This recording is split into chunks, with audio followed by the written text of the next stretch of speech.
LEISHEMBA Entertainment gi makhada puthokchaba Apikpa Mahum The Littleness hariba Manipuri feature film asi lakliba August ki tarik 18 da Epom media app ta sungsoi soitana release tawjaragani. Hariba film asi lairiba Manipuri feature film singdagi top mahau ama phangani haibagi thajaba adu isada leijai.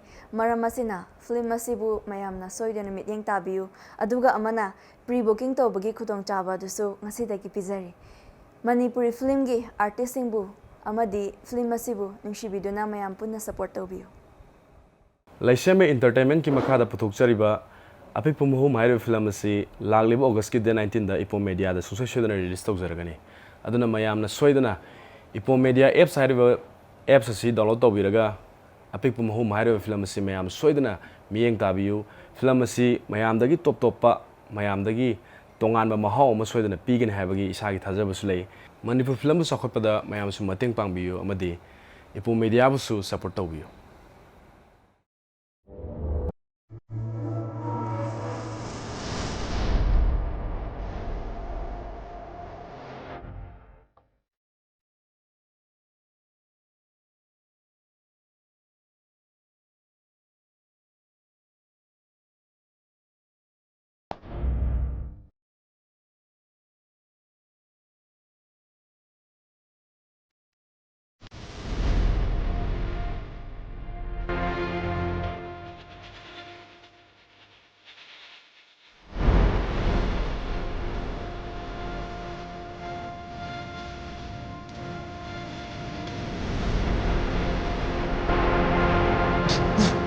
Ni lagi di pun ini macam ni aja.